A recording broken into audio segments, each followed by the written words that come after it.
At a briefing today, President Joe Biden blamed Donald Trump for the disinformation that is swirling and coming from the right in the wake of Hurricane Helene and as millions are in the path of this hurricane, Hurricane Milton. Watch. For the last few weeks, there's been a reckless, irresponsible, and relentless promotion of disinformation and outright lies that are disturbing people. It's undermining confidence in the incredible rescue and recovery work that has already been taken and will continue to be taken. It's harmful to those who need help the most. There is simply no place for this to happen. Former President Trump has led the onslaught of lies. Now the claims are getting even more bizarre. Congresswoman Marjorie Taylor Greene, a congresswoman of Georgia, is now saying the federal government is literally controlling the weather. We're controlling the weather. It's beyond ridiculous. It's got to stop. In moments like this, there are no red or blue states. There's one United States of America, where neighbors are helping neighbors. Volunteers and first responders are risking everything, including their own lives, to help their fellow Americans. Joining us now is United States Secretary of Transportation Pete Buttigieg. Mr. Secretary, it's great to see you. Good to be with you. Thanks for having me. I want to get to your personal fight against disinformation with one of its biggest purveyors in a second, but I first wonder if you can just share with our viewers what the Department of Transportation is doing to prepare for and protect folks in the path of this hurricane in Florida, Hurricane Milton. Well, we've got folks positioned now, and that's everywhere from FAA to Federal Highway Administration, ready as soon as it's possible to get into the affected area afterwards to help.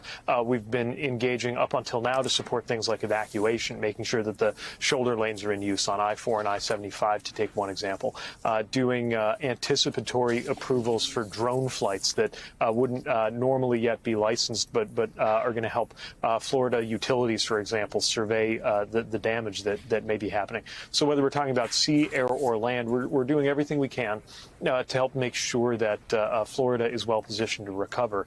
I'll note, of course, this is happening at the same time as we continue to work on the response to Hurricane Helene. Between those two events, we've got hundreds of DOT personnel on the ground.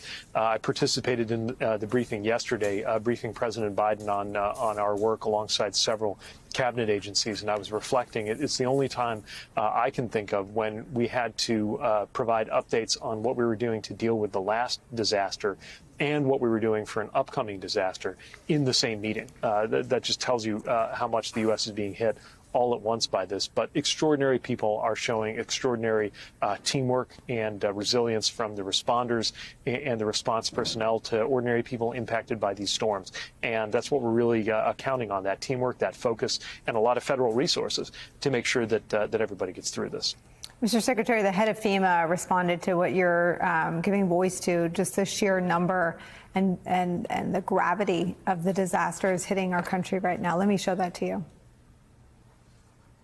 This is a high number. This is the most open disasters that I have seen with FEMA. This increase in the number of severe weather events we're seeing, as well as the complexity of many of these events because of the amount of damage that they're doing, is increasing the number of open disasters because the recovery is more complex and it takes longer to help reimburse these communities as they rebuild from the weather events that they have experienced.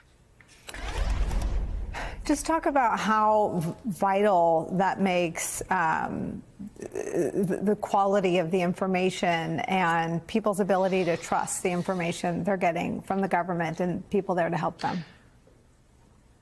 Well, information is a basic need when you're dealing with a disaster. Just like you need clean water, you need power, you need transportation, you need information. And we're working to make sure people know the good, trusted sources of information to turn to. For example, when it comes to transportation, that includes the information available through a 511 system where the state pulls together the best information about what routes are available and open and safe, and what routes might be closed down or impassable. It is so important right now to turn to trusted sources of information, whether it's 511, whether it's FEMA, whether it's your local mayor and first responders, and not be listening to some guy on the internet, because it can make a life or death difference in the context of a disaster and in the aftermath of a disaster. People need to know what is available to them. So, for example, when somebody pushes a lie that the $750 that FEMA makes available for immediate needs like food, water, and diapers is all you're going to get, if somebody believes that, they might not get the resources that they actually deserve.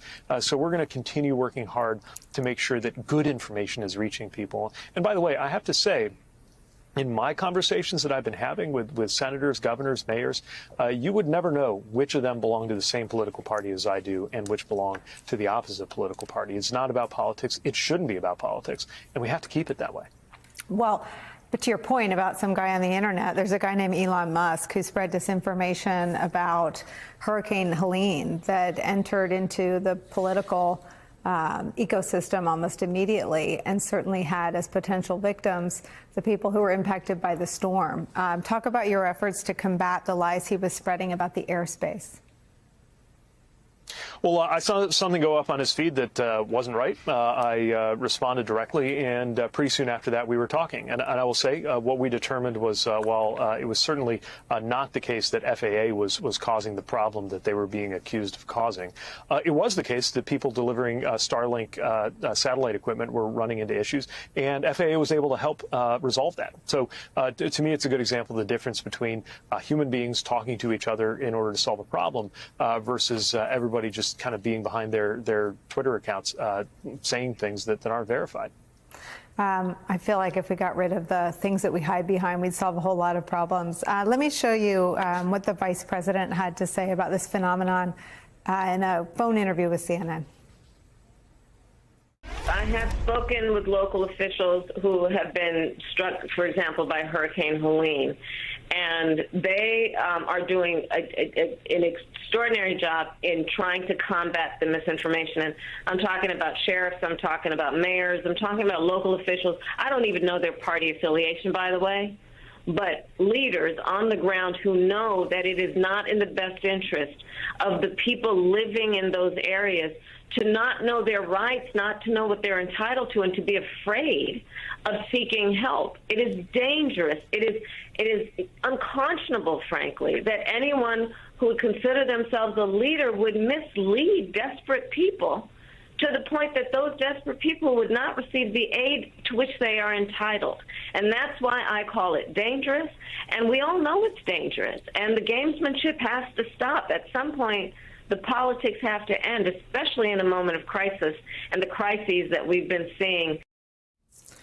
Do you feel confident that the administration can play whack-a-mole and successfully combat all the disinformation, or is the quantity and the ease with which it's disseminated another thing that's coming up in meetings behind closed doors as one of the things that needs a federal government response?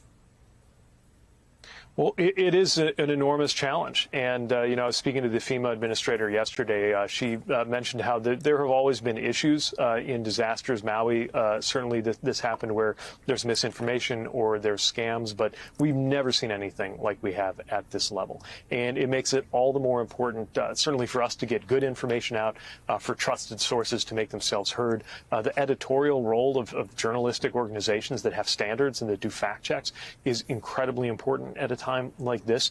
But I'll also say there's a level of just responsibility, that if you are in a position of responsibility, if you're an elected official, if you're a major business leader, anybody with a platform needs to know that a lot depends on their telling the truth. And, some of the most outlandish things we heard, we heard about somebody saying that a member of Congress saying that this was the result of somebody controlling the weather. I think a lot of us have views about that member of Congress, but there are people out there who, because that's a member of Congress, will believe that sort of thing. And it's never been more important, especially when you have life and death decisions depending on people understanding the information that they're getting from real credible sources like mayors and police and fire departments and FEMA to have good information flow and to have trusted people. This is not the time to be listening to anybody who isn't credible. And I know you're here in your official capacity, but how would you judge the character of someone who is indifferent to the ability of their own supporters or any Americans at this hour to make life and death decisions about evacuations or reimbursements or the help they need from the federal government? All I can say is that the people whose lives depend on good information are Americans. They may be Democrats, Republicans, independents, doesn't matter. They're our fellow Americans. They deserve support. They deserve resources, which is exactly what our administration is mobilizing. We got more than 8,000 federal personnel on the ground, hundreds just from my department alone out there helping. That's what they're getting because that's what they deserve, help and support. And they deserve good information. They deserve the truth. And I don't care if you're in office or you're just a very visible person out there. Anybody who has a platform has a responsibility as well to use that platform to make sure people get good information and to tell the truth.